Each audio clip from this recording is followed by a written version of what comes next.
Hey Emma, Yes, Madelyn. what do you say when a black bird threatens you with a gun? I don't know. Crow, no trigger!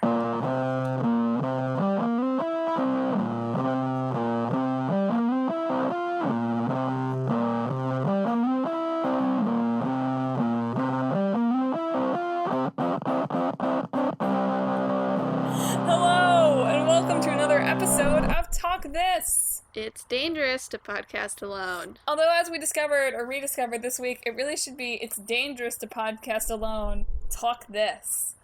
But Yeah. it's too late. We've already built our brand. That's not it's not as catchy that way anyway. It's true.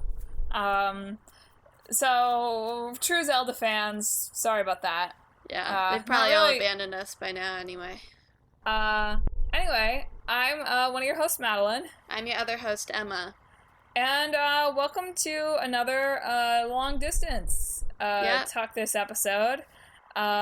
It's not as long distance as the distance is less than Yeah. it is usually, right? Yeah, I don't actually know how far, but it's gotta be half the distance, right? yeah. Yeah. I don't know if once I go back to school we'll actually be closer or or further not. away. I'm not. We'll have to double check that. Not that anybody really cares. I mean, for all you know, we're in the same room, except our sound quality sounds probably a little bit different. So, there you go. There you go. That's There's why. a little insight into the Talk This recording process. Yeah. You missed out on 10 minutes of me trying to figure out how my microphone works. So, here we are, ladies and gentlemen. Welcome. We're so glad Welcome. to have you here today. Uh-huh. I also think this is the closest to deadline that we've recorded a Talk This. Yeah, probably. So you're really getting our up-to-date current thoughts on these video games. You really Because most of what we're going to do before this updates, well, Emma will edit, but I will sleep. Yeah. So we'll have to be really good today. Be really smooth. Smooth. Okay. So, our two games this week, we're talking about Chrono Trigger, as you might have guessed from my hilarious opening joke. It was something. Come on, it was hilarious. I came up with it a full 30 seconds before I told it, which means I came up with it, what now? A full, slightly less than 15 hours before this episode drops. That's pretty impressive. Yeah, wow. Comedy on the fly, people. Comedy Yeah. on the fly. It's called improv.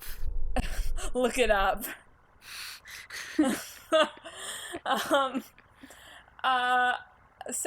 Okay, I'm sorry. So we're talking about Chrono Trigger, and we're talking about Tales. Is it Tales of or Tales from? Of. Tales of Berseria. Yeah. I'm Um, assuming, I honestly don't really know the official way to pronounce any of the Tales games, because they're not actually words, and I don't understand where they get the titles from either. Like, it's not like the world name or a character name or anything like that. They appear to have gone through the alphabet and then started over again, but other than that, not entirely sure how to pronounce them or what they mean. Just a disclaimer. So if you want to tell me, I'm interested. Well, I can tell you for sure that it's Tales and of. Yes, that's what the series is called, the Tales of series. Well, So. you were asking about pronunciation, and I just wanted to make sure I could clear up 2 out of the 3 for you. Oh, thank you. In case you, Unless it's Talus. uh, Talus. Talus of. Off. Off. Yeah, that's how you say it. That's how we will pronounce it for the rest of the episode. Yes. So, thanks for tuning in, 90% of our viewers. Hope you had a good time. Viewers. Oh my god. I can't, I'm always doing something wrong. I'm always replacing game with show, or listeners with viewers. Hey, we or- might have some video content soon. Yeah, Emma's Looking at- working on video content. And I might, if we're gonna have a YouTube channel anyway, might as well just bring the episodes there too, maybe. So maybe you will be watching something in the future. Some nebulous time. Ooh, the future. But yeah, your listeners still at this moment. So don't have an existential crisis about it. Yeah. Speaking of the future, Wow. and the past. And sometime in the quasi-present. Yeah. Let's talk about Chrono Trigger. Let's do it. So for those unfamiliar with the game, I'm gonna let Emma actually do the summarizing, but it's chrono, like the prefix referring to time. Yes.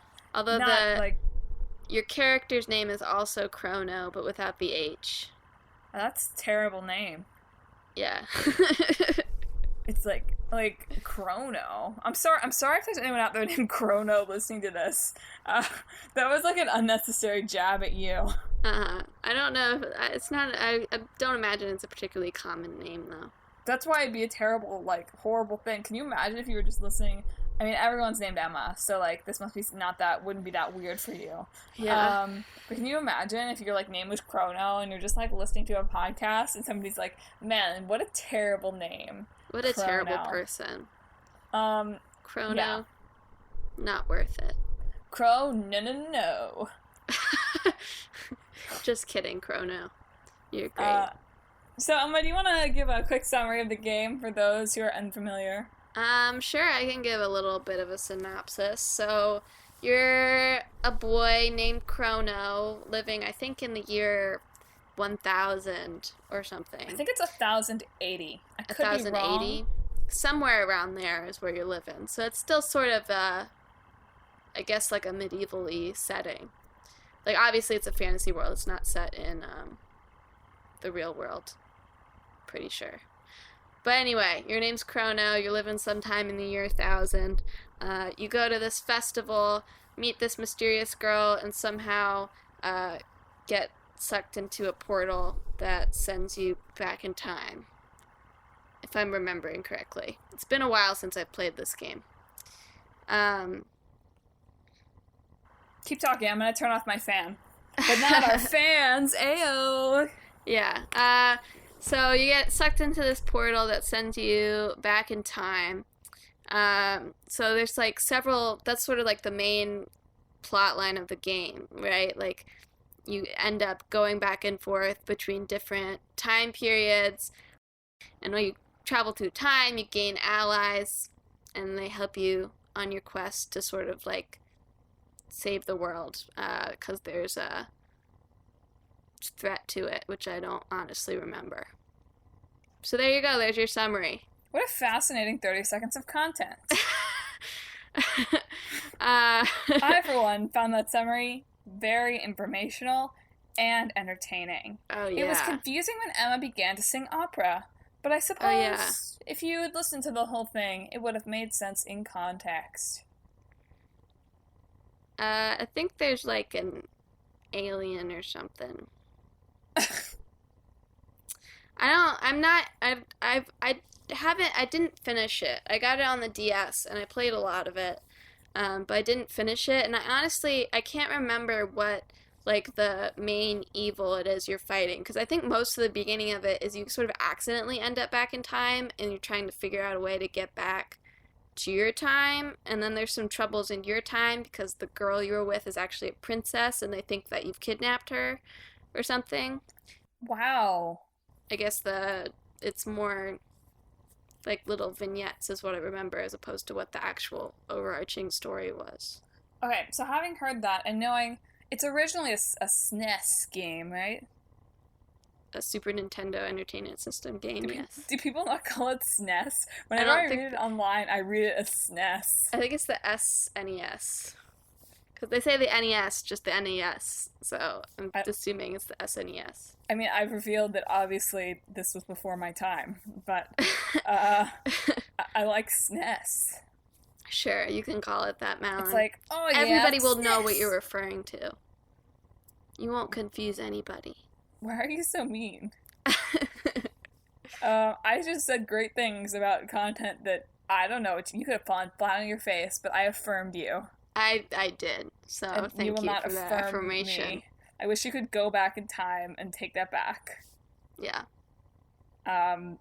So having heard all that, and whatever, knowing it was released on the SNES, but most importantly, a system by Nintendo, this sounds to me like the other side of the Mario story. the other side of the Mario story. Like, I'm medieval Bowser, and I accidentally kidnapped a princess, and I'm traveling all over the place, these kind of confusing different worlds, and I don't know what's going on. Wow. You're and right. There's a mysterious evil. Exactly the same. I'm fighting. There's also a frog that joins your party, and a robot. Great. So the frog could be like Yoshi, and the robot, There's not really an equivalent. I don't have a good one for, but I could try. But yeah, I mean, it wasn't made by anyone, I don't think, who worked on the Mario. Yeah, I know that. I realize that. It wasn't it's just developed by Nintendo. It was developed by Square back when they were Squaresoft. Since Squaresoft? Apparently all we talk about on this podcast anymore is Square games. Apparently. We've just been picking those. I don't know why. I haven't been putting more in the hat, at least. Why didn't we call last week's episode A Perfect Square? A perfect square. Oh, dang it. What a missed opportunity. Oh, if only I could go back in time. Yeah. How many times will I make that joke? But it was made by, like... episode. Start counting. It was made by the, sort of, the titans of Square at the time, because it was made by 3 different people. Sakaguchi, who's creator of Final Fantasy, Hori, who was the creator of the Dragon Quest series, which it was under Enix. Before it was Square Enix, there was Square and there was Enix, right? So now Dragon Quest is a Square Enix series as opposed to an Enix series, but it originated there. And then Toriyama, who was a manga artist actually, worked on Dragon Quest and Dragon Ball. So that's a lot of... Is Dragon Ball related to the Z family? Yeah. Okay. Dragon Ball Z, Dragon Ball Super, Dragon Ball. Oh, I didn't realize there was more than one Dragon Ball. Yeah. It's like Sailor Moon. There's more than one Sailor Moon? Well, there's like Sailor Moon R and Sailor Moon Stars and... This is all news to me. Okay. Well, it's like interrelated series. They just added like, letters and superlatives to the end of it to sort of distinguish like eras, I guess, a little bit. Sure. Okay. I believe you. Uh-huh. But yeah, so very, very prominent people in the sort of Japanese video game, anime, manga scene coming together to make this game. Okay, so we have these, like, 3, like, just, like, bosses of video games.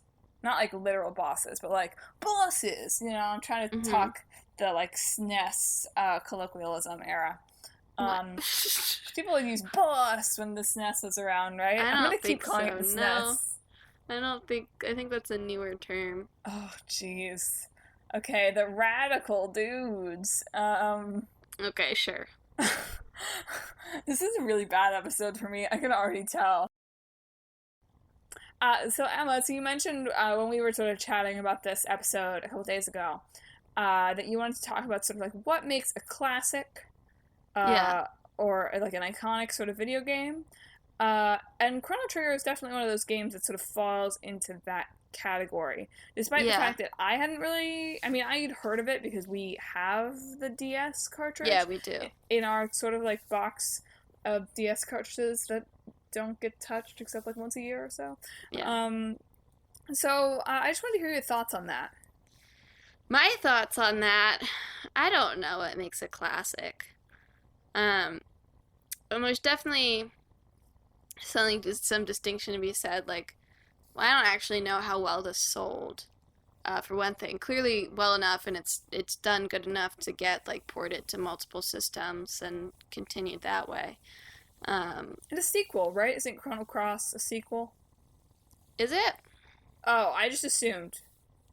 I have no idea. Well, whatever. Regardless, it got ported. We'll assume that's enough to... And it got great reviews at the time. So but let's talk about it anyway, because you brought it up. even if it doesn't strictly relate. Since when have we made sure that things related to the game we're talking about? Do you have thoughts about classic video games? It says it's a successor to Chrono Trigger. Okay, whatever. So it has some kind of series kind of deal going on. Yeah. But it's hard to, like, put a pin down on what will make something iconic. I mean, or, like, influential in type of media. But I always think it has something to do with, like, being the first to do something well. So in this case, like, the fact that it has so many, like, the time jumping things, and it has multiple conclusions that people found actually kind of satisfying no matter which one they got, and, like, different ways the story could branch, because you're going back and forth between the past and future, and the things you do have impact on what the present and future look like, right? So having that sort of unique mechanic within the game, like this sort of early choice mechanic in a way, maybe contributed to its continuation in pop culture of video games. But at the same time, like, I don't know, it's hard to put a finger on, because you could also say, like, Final Fantasy VII is iconic, certainly. But what exactly did it do first, you know? And maybe that's because it was the first one that went international. I think that probably does it, right? Because it's the first one that American, I mean, like, and for better or for worse, whatever, like, we live in America, like, we are obviously going to be much more tapped into the American game culture, game scene, than we could in any way be to Japan or any other, like, a European market. So I think that, because, like, what it did, like, it's not even so much like, okay, like, here's what this game did first in game mechanic, but it was the first game that people were exposed to that was the series, and so, like, of course, you always remember the first one more. Yeah. So to turn it to, like, Western games, I guess, then, so, like, the Uncharted series is pretty iconic, despite the fact that it's not always, like, the gameplay of Uncharted isn't particularly anything special, but they were sort of the first series to really effectively make a video game feel like an action movie, right? Like, you are, like, even if the set pieces, you can't necessarily die or fail the set pieces, right? Like, the big scenes, like, you are doing them still. Like, you have to press the buttons and move the guy, and it feels intense even if it's not actually full of stakes. So there's, like, and it really evokes that feeling of, like, actually doing the stunts of an action movie as opposed to just, like, showing those parts as a cutscene. Well, I will say, and, like, my experience with Uncharted, you know, extends to me watching you play Uncharted 4. Mm-hmm. Poorly. Sorry. Yeah, poorly. Revealed, Emma is no good at Uncharted. I think we probably talked about that in our Uncharted episode, but whatever. I think I have not played very many shooters, so I'm not very good at them. Again, which, like, you've heard if you've listened to, like, any episode of this podcast, that we're bad at shooters. But say it loud for the people in the back. Mm-hmm. The listeners in the back, not the viewers. But I'm having watched you play that, like, what seemed different about Uncharted for me is that, and, like, of course, knowing that, like, Uncharted 4, like, it's whatever, like, released, like, what, like, a decade after the first Uncharted? I don't know. Maybe not quite that long, but Probably certainly not quite that long. Certainly close, somewhere between 5 and 10 years afterwards. That, like, you know, you've got this, like, sort of, like, you're running around, like, third-person shooter kind of deal, but that also, like, there's, like, a good story, and, like, more than that, there's, like, good voice acting. Yeah, that is true. I mean, like, if I was gonna pick something that I would say, like, this defines the Uncharted series, it's, like, they're constantly pushing forward on their graphics and on their sort of realistic motion capture and good voice acting, and I can't speak as much to the story because I really only saw that little bit of Uncharted 4. But, like, at least, like, having a story that warrants, you know, having, like, the top tier video game talent doing it. But this is interesting to examine. I'm interested in this conversation, like, thinking about, like, you know, what makes a game, like, the game that, like, you remember. Yeah. And so I think it comes down, I mean, I have a bunch of theories or a bunch of, like, categories, right? Like, games that people play, like, as their sort of first video game experience, I think are pivotal in terms of, like, what becomes a classic. And that's, like, hard to target, right? Yeah. Because, of course, I mean, whatever. Like, any guy who, not to be sexist, there are plenty of girls that play these games, but, like, whatever. Like, something about being a teenage boy in, like, the 2000s, right, is, like, you have some kind of soft spot for whether you were a Halo family or a Call of Duty or whatever, right? Yeah. Although I think that's maybe a little bit of a different conversation because I don't know if there's a ton of Halo or Call of Duty games that would be considered classics, even if the series are enduring. You know? No, you're right. Like, I wouldn't say, like, oh, like, Halo 3. I mean, of course, correct me if we're wrong, listeners, because, like, we are certainly not Halo, Call of Duty, like, aficionados. So, like, maybe I'm just outside the realm of this, right? But I wouldn't be like, oh, like, Halo 3, like, that's a classic. Like, whoa. But I'm sure for a lot of people, they sort of feel like classics. In, like, a nostalgia way, though. Yeah.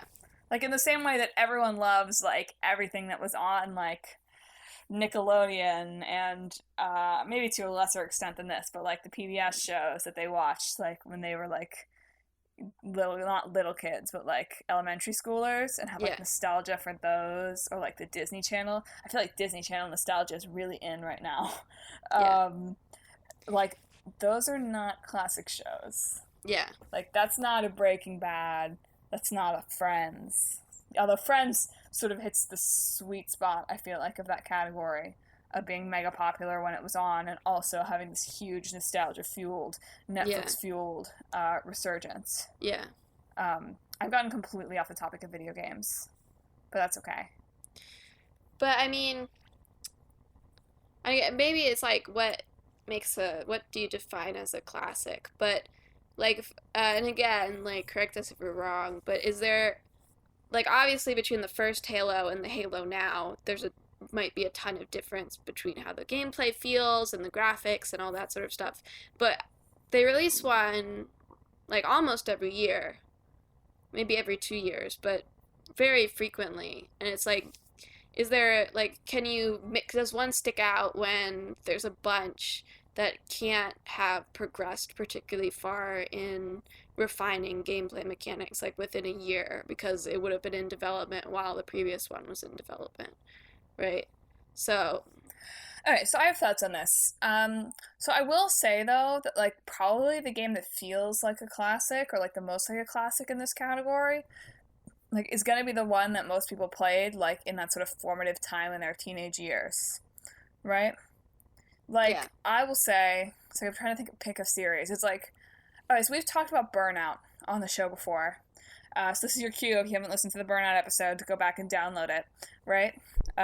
Just a little shout out there. We've talked about, like, Burnout on this show before, and it's like, I identify, like, Burnout 3, Burnout Takedown, as, like, the classic Burnout. Because it's the one I played, and I wouldn't, like, identify the other games as that, because I haven't played them. Yeah. And I will, like, I want to talk about other things that make video games classic, not just, like, that prime time of being played in the right moment in a lot of people's lives. Because that's, like, a nostalgia classic, and that's not fair. But I also wanted to talk about something about video game classics that I feel like is unique in a way, is that they sort of get lost to time. You know what I mean? Yeah, although I would say that it's less true these days. That's true. As backwards compatibility becomes more of a thing, and the PlayStation Network and Steam and whatever are getting all these sort of re-release type things, and things are getting, remastered and re-released on new systems. It's certainly less of a thing than it once was, and perhaps one day it won't be a thing at all. But I do think that video games are sort of unique in that way, in that a game that was a classic, and not even just technologically, right? Like, I get that some games were classics, and now if you play them, like, they'll just be nasty, right? Yeah. Like when we were talking about Grim Fandango. Like, I know Grim Fandango is not a real classic, it's a cult classic, but in that way of being like, okay, like, this isn't, like, as enduring as perhaps some other quote-unquote classic games, right? Yeah. Like, some classic games I get are, like, going to feel archaic, but I mean that, like, because of the way systems advance and technology advances, it's just, like, the game is unplayable. And I can't think of another medium where that is the case. Well, I would argue that part of that is because video games are such a young form of media, right? They're the youngest, one of the younger forms of media, younger than movies, younger than books, obviously.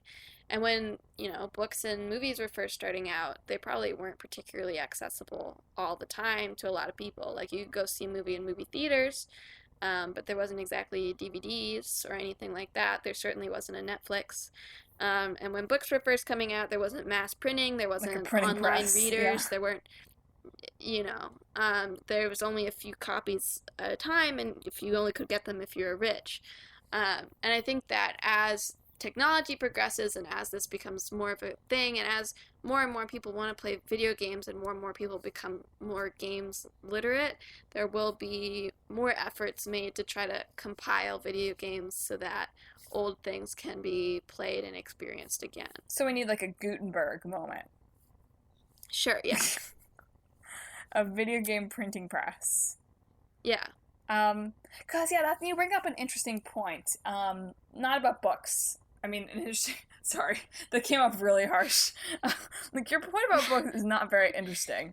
But in terms of, like, okay, so pretty much everyone agrees that we're living in this era of quote-unquote peak TV, right? For better or for worse, like, I mean, like, you can make fun of all the things that make peak TV what it is, and, like, I'm watching a peak TV show right now, not Breaking Bad. Breaking Bad is great. But I'm watching a different one right now. I'm like, I don't understand why it was as big as it was, but whatever. What is it? What are you watching? Stranger Things? Oh, you don't like Stranger Things? We need to talk about this now on the podcast. Okay. But I have some mixed feelings about it. Anyway, speaking of classics, anyway, sorry about that. Total tangent. But okay, so peak TV, like, couldn't have happened without the rise of, like, DVRs and Netflix, right? Yeah. Like, those are definitely hand-in-hand intertwined, because before that, TV was, like, NPR still, like, they advertise themselves as, like, we're appointment listening, and so, like, you tune in when the show's coming in, right? But TV was appointment viewing, right? And it's only when we're able to watch it sort of on our own time that we get this sort of more prestige, and TV's actually really taken seriously. Because TV wasn't really taken seriously as a medium until, like, I mean, like, it feels like it's forever for us, because it's been in this sort of, like, formative time, right? But it wasn't really taken seriously as a medium until very recently, at least artistically. Like, if you were a TV star, it's like, you did not want to stay on TV. And so I feel like until video games, I don't know what would make video games have that, like, printing press moment or that Netflix moment where, like, suddenly it's, like, taken seriously as an art form. But it certainly would help to be a little bit more in touch with its history. Yeah. Or not even in touch exactly, but just have the history be more accessible. Yeah. Because I feel like there's a whole... And not that this isn't true of books and of plays and of movies. Like, there are certainly very early ones that... Or not even just very early ones, but there are certainly ones that have been lost. Right? Like, there are lost Disney films. There are, I mean, countless books, obviously. I think of the Library of Alexandria burning down. Like, there are things that are lost. But I feel like video games are unique. Like, we own so many PS2 games. Right? Yeah. We own them. We have the discs. Like, it's not even like I pirated them somehow. Like, I don't know how you would do Yeah. that, but whatever. It's because we were too lazy to ever trade them in. But here's the thing. It's like, there are plenty of those games that I would love to play. Yeah. But I can't because there's no compatibility for it. And I don't get any credit for the fact that I own these games. I would have to buy them as if I had never bought them. Mm-hmm. Which sort of punishes, like, in some ways it punishes this nostalgia, right? Mm-hmm. I don't know. It's just interesting to me because it's like I like to hoard books, right? Like I don't like to throw away books that are books that I've really enjoyed, even if I only read them once every 5 years or not even that much. It's like I brought some books up with me to my new place. That's like I'm not likely to read these soon, but I brought them because I like to have them just in case. Yeah. And I would never do that with old video games because you can't play them. Yeah. Anyway, we've gotten so far away from Chrono Trigger. But I feel like this was an interesting discussion, and one I would like to continue to have about what makes a classic in a video game, and how do we like break through to be more recognized not just as entertainment but as art. Yeah. Okay, so I have one more thing I don't know how far we are into the episode at this point, so forgive me if I'm talking about Chrono Trigger for too long and cut me off. But I do want to talk about the time travel aspect. Alright. I realize this is dumb, but it's not dumb. You know, I won't even say it's dumb. I don't like time travel. Okay. In art as a plot concept at all. Okay. Why are you just saying okay? I mean, that's a valid thing to have. I don't like time travel when it's used as the main driving impetus for the story. It's like, I don't care how the time travel works.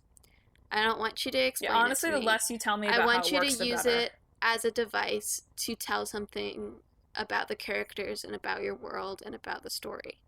And I think that's what Chrono Trigger does with the time travel. It doesn't really, like, it's not like, this is how it works, and, there's all the ions and neutrons and radians and parallel worlds and blah, blah, blah, like they do on the Flash TV show. Like, it's just like, there's time travel, and things you do in the past have an effect on the future, and that's it. And that's all you need to know. But it gives a chance to tell you something about the world, tell you something about all the characters, tell you something about their situations. And I think that's the right way to use time travel if you're going to use it. That's fair. And, like, I will qualify my statement. Like, I enjoy Bill and Ted's Excellent Adventure because I don't have to worry about, like, oh, they're time traveling. Like, how does that all, like, obviously that movie, like, I don't have to think about it. Like, I don't care. I don't care that the time travel is, like, how does this actually work?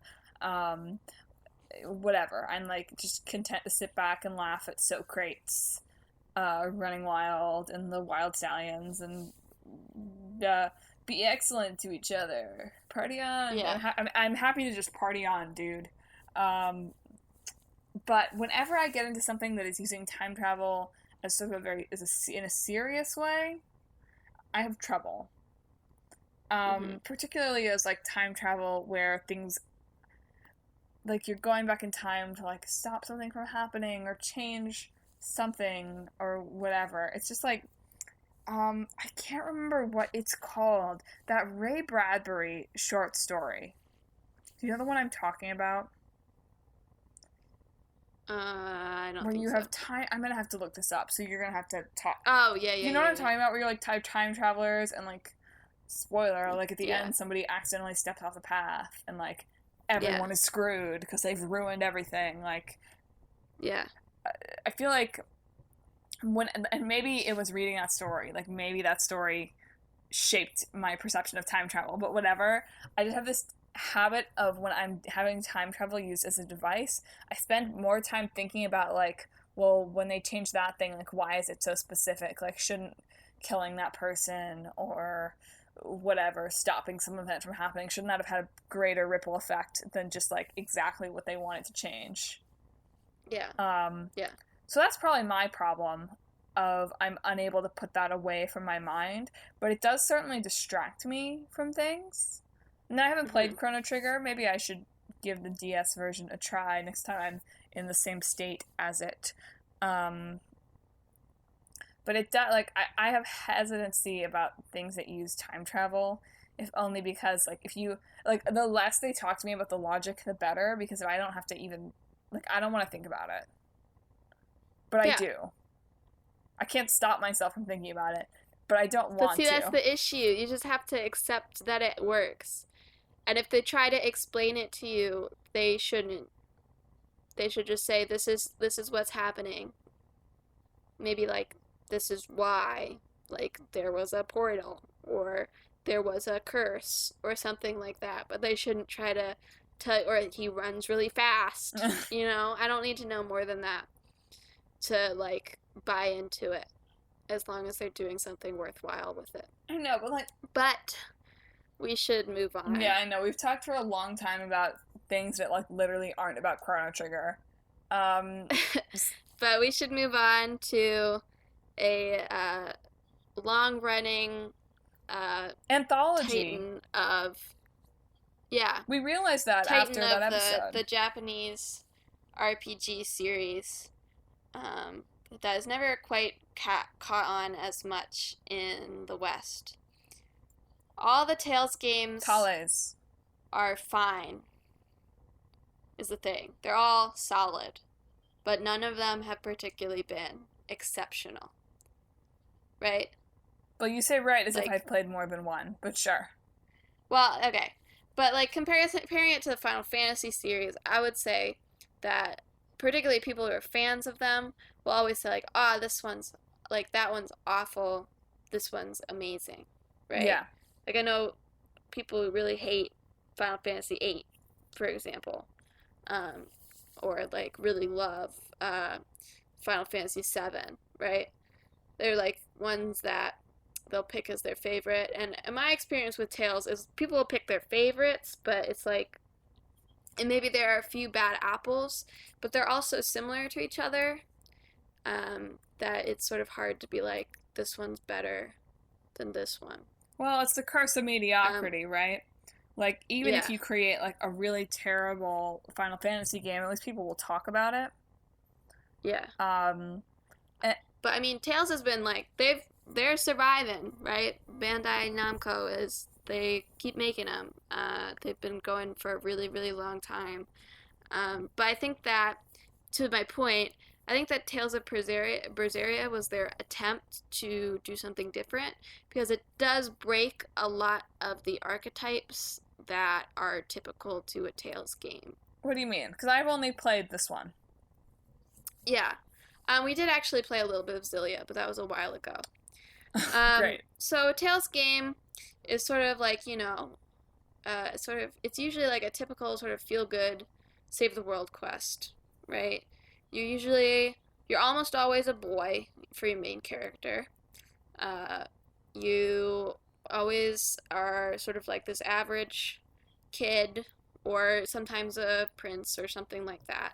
But you're sort of drawn into this bigger conflict, and, you know, you all sort of want what's best for the world, and, you know, maybe you have the one scoundrel, but hey, he doesn't really mean that much harm, and hey, he's charming, so, you know, whatever. And then at the end, you maybe have to have some sacrifices, but it turns out happily, right? And Tales of Berseria, for one thing, has its female protagonist, is the only main protagonist. There's been a couple where we've had a male and female, and she's also not particularly on the side of the good guys. Can I cut in for a minute, or are you done? Sure. So, like, I didn't even, like, maybe it's because I play as a woman, right? But, like, I didn't even think about, like, wow, like, a female protagonist, like, this is a great thing. But I should have. Well, this year and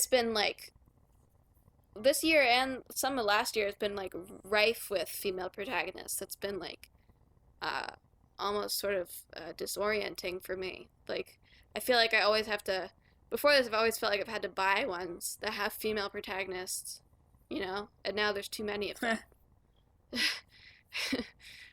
Well, progress, I guess. That's good. Yeah. Yeah. I will say that the costuming leaves something to be desired. Yeah, it's not great. I mean, she looks cool, I guess. And I don't mind She would look just as even. cool if she was wearing a real shirt. Yeah. I don't but thing is, I don't care usually if they're dressed scantily. Like as long as it sort of is still sort of practical for what they're doing and what their job is and what their character is, and also sort of fits their character. And I would say that the clothes do sort of fit her character. I guess she's pulling scraps out from like a box of prisoners' effects, and the cold and the heat don't really affect her, so she doesn't have to particularly dress for any kind of weather. And but it's just too. It doesn't. There's no way anyone could fight in There's that no support. or sleep in that or anything in that. Like it's like just like a top, like bandeau. Like it just covers the top sort of A her bandai breasts. bandeau. Bandeau. I was making a joke about the And company. then it's like Never mind. a whole bunch of belts. And like the coat is cool. I like the coat. Like, but it just doesn't seem practical. And like you've got another character in this game, Maggie Lou, who's dressed pretty scantily also, but it feels more like her character, and it feels like it works for what she does because her skirt is sort of made of her spell books, which is like, well, yeah, it's convenient to keep the spell books around your like waist. it's dumb, but and you might as well make a cool fashion decision like she's that. a character where that So- seems like, oh, she would do that. Whereas, like, Yeah. I don't feel like there's anything, like, especially when it's like you literally are introduced to this character and it's like she does not care about her appearance, and like her friends are like telling her like get a freaking comb. Well, that could also be. I mean, she doesn't care about her appearance in any regard. Yeah, She's wearing what's this is not there, but that doesn't. It doesn't even look like that. Yeah, it's like It doesn't look like she's wearing what's there. It's like just a weird costume decision. It does pull But me. we'll come back to that, I just find like maybe. it does pull me out of it just a little bit. Yeah, it does. I almost considered buying one of the DLC costume packs because I wanted her to wear something else. Like you can get other outfits for them, like in game, but mostly they're like little silly additions, like Hats. yeah, and they can get some color alterations, and some of them have like with jacket or jacketless, where like they'll take off like the top layer or whatever they're wearing, and they'll put it on. So which is a fun part of the Tales game. The accessories, highlight of the Tales games. I love them so much. Like it makes it anything better. Like Tales of the other Tales game that I've played in its entirety is Tales of Xillia, which there's one character named Alvin who is perpetually betraying your group and then coming back to your group, and you just like continue to let him rejoin. Even like, yeah, this is the third time he's turned coat on us, but hey, Alvin's different this time, man. whatever. So I just gave him these little googly eye things with like the little swirls in them, and like every time after that he was like, like I'm secretly this thing. I'm like, oh, Alvin, look at you with your little eyes. It made it much less aggravating. But you can dress him up, and that's just wonderful, in my opinion. Do you think that, like, what would they have to do to get big at this point in the States? Or is it just, like, is it too late? I don't know, honestly, because the Tales games, like, they're honestly pretty solid. Like, I've been enjoying Berseria. I love the combat system. I love that they casually include multiplayer for what is pretty much a single-player campaign. Wait. I'm sorry. Just because this is a Talk This theme, I need you to say that loud again. Multiplayer. Local co-op. Because you have party members that fight with you, so why shouldn't it be controllable?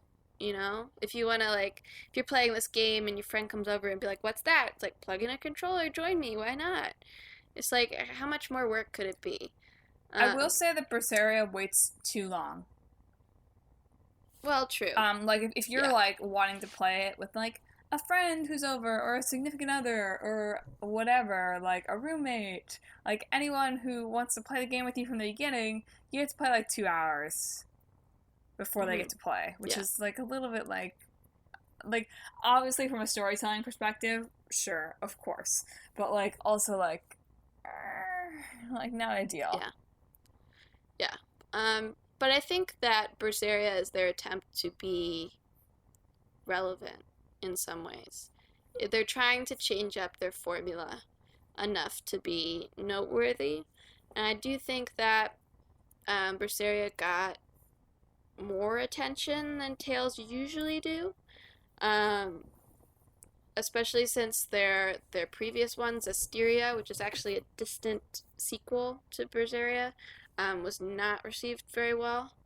But it's like mixing up the formula just a little bit. Only by the end, they sort of have brought it back around that you are the good guys, sort of unintentionally.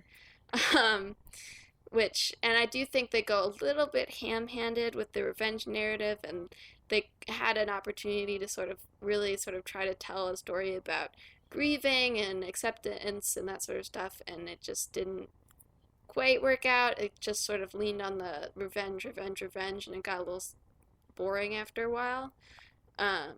But they're trying new things, which I think is a good step in the right direction for them.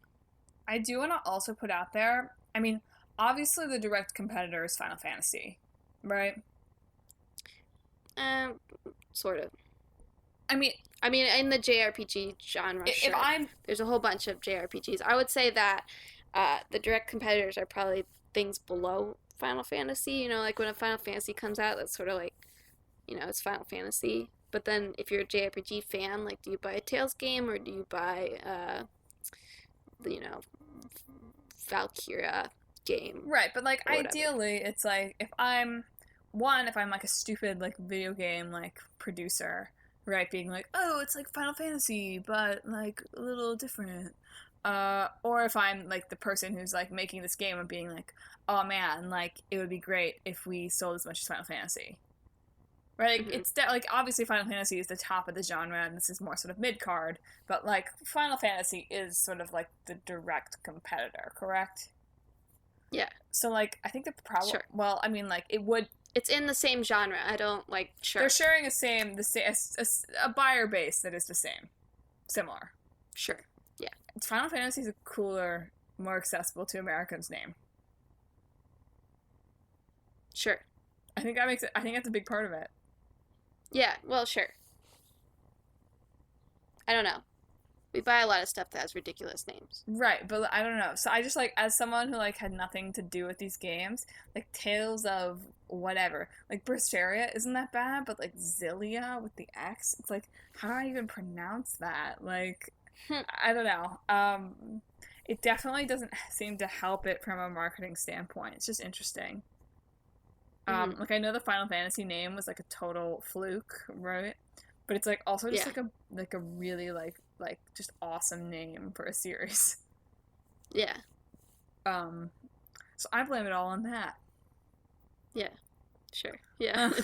Like that's gotta be it. It is very satisfying as a button masher though. I feel like not. Although if you really like the combat is, I think that Berseria is is the best combat of the Tales games that I've tried. Like it's definitely like really refined, really accessible, and that sort of thing. If you get really into it, it's really satisfying. But as Mound said, like at least in the early stages, you can also use it as a button masher. Although I think in later times, if you tried to do that without adjusting your arts at all, you would die pretty fast. But I'm just saying that I feel like button mashers are not super in right now. Like if it's not a shooter, it's something that isn't as combat based. or has a weird, an innovative combat. I feel like just button mashers aren't like, when you look at the top games, I feel like button mashers aren't like hip. Yeah, well, people don't really want button mashers anymore. Button mashers were when you couldn't make more complicated combat systems. Who doesn't want button mashers? Pressing X. I don't really. What? I'm playing Kingdom Hearts 1 again. I am not loving it. Of course I'm loving it. It's one of the best games ever, but in terms of the combat, it's just kind of frustrating sometimes. No, you're wrong. Yes, I'm not wrong. I just like the other having played all the others, the combat in Kingdom Hearts 1 is really not great. Heal. There you go. Yeah. You still have that in the other ones, but it's much easier to manage. Yeah. I can't remember what the ones are for like gravity and stuff. Yeah. You'll have to remind me when you get there. Okay. So fine then. If you don't like button mashers, because like button mashers like my ideal combat system, because it just feels really satisfying. What's your ideal combat system? I mean, I like real time, but I just like some amount of variety to it. So you're not like doing the same combo set every time. So like in Kingdom Hearts 2, for example, you have different forms that you can take that sort of change up your combat style, and that makes it more interesting. I hate those. Or just having different like commands, or things that you can do that change up what your character is doing. So it's not so like, for example, Final Fantasy 15 combat system isn't perfect for sure. But there's you press 1 to do a certain type of attack, but you can switch the type of weapon that you have, and you can also warp strike, so you can warp to a point and then warp to an enemy and then warp away and then warp to an enemy and that sort of stuff. And your automata, which I would say is almost a button masher, you have light and heavy attacks, and you can switch up your weapons and all that sort of stuff, and it always looks like you're doing something new. So it's more visually and more mechanically interesting than just press circle to swing your keyblade. But we really need to go to the crossover. Yeah, I feel like I can't tell if this has been a long episode or not because we've had so many sort of interruptions. It's gonna be a little bit of a long episode. Great, so let's come up with a real quick crossover. Chrono Trigger and Tales of Berseria. Chrono, Berseria, Tales... Oh, I like Tales of Trigger, actually. Tales of Trigger. Okay. Hey, Bandai Namco. I've got your name for your next Tales game. of Trigger. Or you could just turn it Tales into a of Winnie the Trigger. Pooh rated game rated early childhood. Were any... I should say this for a side quest, Tales of actually, Tigger. about early childhood. Yeah, Tales of Tigger, yeah. Way to steal my punchline. Yeah. You took too long. I started thinking about the early childhood rating and whether it's actually real.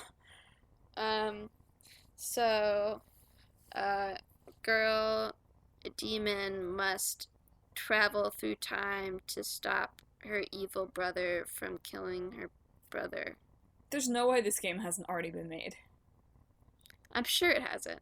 It hasn't? What do you mean? It's got a female. Oh. Wow, too real. Too real. Zing. Ouch. I'm pretty sure I know most of the games with the playable female protagonist. Wow. Hashtag woke.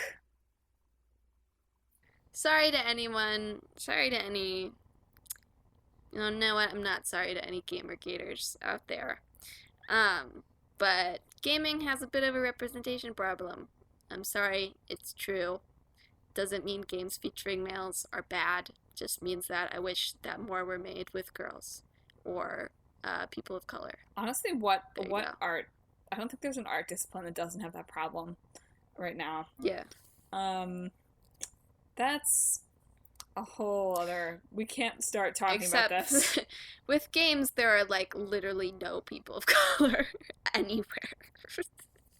But let's not talk about that. We had an actor on a panel today who was of color and has done some motion capture for games. Tangent. Okay, so let's see. No, I like that. It's so easy. I'm so used to having to struggle. I know, it is This hard. is like an easier games to mash up, I feel like. I wish I could avoid the time travel, but I feel like I can't. I feel it's such an integral part of what Chrono Trigger is that I think it would be a disservice if it didn't come into the crossover. Fine, and then all of the little, because Tales of Berseria has these little like scenes that you can trigger, right? Skits, also a wonderful part of the Tales series. I love skits. So all the skits are about how like time travel doesn't work.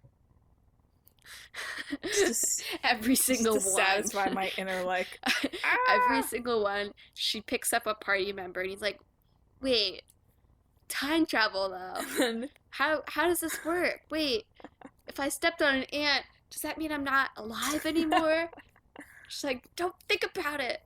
And that's the you can't keep any party members because they keep stepping on ants and killing themselves. But she doesn't care.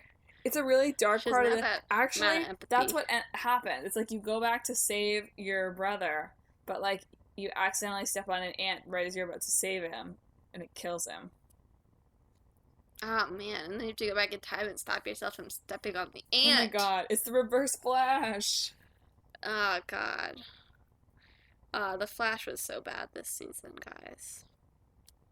I mean, that's not on topic at all, but I just wanted to share it's that. Just like someone riffing on time travel while wearing no clothes. Every time you time travel, your clothes disappear. They can't make the journey. Like Terminator. Is that like Terminator? I think so. Or Transformers? No, Terminator. No, I'm thinking of something else. Although I was reading something that said that only alive things can travel. And so, I think maybe it was a tweet by Neil deGrasse Tyson. And she was saying that Arnold Schwarzenegger should have been bald because your hair's dead. As well as being naked. Oh, that's interesting. But the roots of it are alive. I guess so, but then maybe he should have just had a buzz cut. Yeah, but like the roots of it, it's like attached to your head though, right? Yeah, but your clothes are on your body. I know. Wouldn't that make it like just like excruciatingly painful to tie? Like every time you time travel, your hair just like oozes out of your head. Well, you just shave it off beforehand. In preparation. I guess so. They should have addressed this. This is one of our skits. So it's shaving your head so you can time travel. Yeah. I think this would be it would be like dark comedy. Yeah, I like that. Like a time, like they're like, it's like if Daredevil could time travel. It's that kind of aesthetic. Yeah. But like if Daredevil was incredibly well endowed and wore no clothes. And also, I guess, a little bit funny. I don't know. Did I say Daredevil? There. You did say Daredevil. That's not what I meant at all. What did you... I meant Deadpool. Why did you go along with that? I don't know. Because you got the dark part, I guess. I don't know. And the time traveler is blind.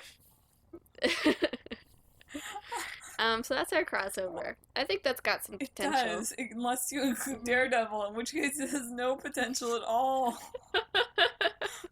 Why did you just... Thank you for affirming me. I know earlier in the episode I was like, you're not affirming me. And you did there, and you let me look like an idiot. Sorry. Oh, man. Okay, so we need to pick the other games. Oh, yeah. So we should do it with the website again, because I've been lazy and haven't cut out little pieces. While Emma is loading the website, you should check the website out, www.talkthispodcast.com.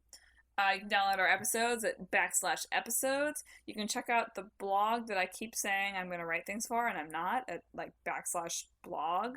You can check out our woefully incomplete show notes at /show notes. And you can also follow us on all the social medias.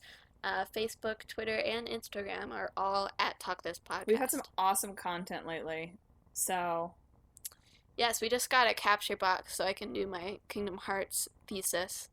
And I've just been using it for fun stuff, too. Yeah, if you haven't been following along, I don't know if we've posted it on social media yet. Emma's really going to do some in-depth analysis of Kingdom Hearts that I am really excited to watch because I think it's going to be awesome, and Emma has great thoughts about Kingdom Hearts. Yeah. So check that out. Don't worry, it will also include plenty of shots of me dying in stupid ways. Yeah. And also the one where they all, There's so many, like, classic cutscenes, right? Yeah. Yeah. Oh, I'm so excited. I'm still thinking about how I want to do it. Like, maybe I should play all the games and then make the videos, like, on themes, or maybe I should go through it chronologically. Or maybe I should do both. I would say both. We'll think about Let's it. pick We'll games. All right. So give me a number. Give me a number for old. 3. Animal Crossing. Oh, nice. That's a good one. That is a good one. Not made by Square Enix. Thank God. Thank goodness. We've had quite the Square Enix kick, and I am just all squared out. Do I pick the second number, or do you? You pick the second number. I'm not looking at the website. Cross my heart. I pick this time 12. 1, 2, 3, 4, 5, 6, 7, 8, 9, 10, 11, 12. Horizon Zero Dawn. Oh, my favorite. I've never heard of that game. Also, one from this year featuring a female protagonist that I haven't gotten around to playing yet because it's open world, and the very thought of that kind of is exhausting to me. But hey, you can play Animal Crossing as a female protagonist. I bought it. That's it's true. Ladies' Week in 2 weeks. Animal Horizon. There you Dawn. go. So look forward to it. And yeah, website, social media, all done. Remember to tell your friends about our podcast, and remember to let us know if you've got answers to any of our questions or think that we're wrong about something. Yeah, we had a lot of audience questions this week, so like, tell us your thoughts. We really want to hear it. We want to talk with you and hear what you think, and have you tell us when we're super wrong. What are your classic video games too? We want to hear about that. So I feel like that was a big theme this week. But really, any response you have, except you suck, even that would be fine. So, Madelyn, anything you want to say? No, Emma. Just kidding. Have just a superlative day.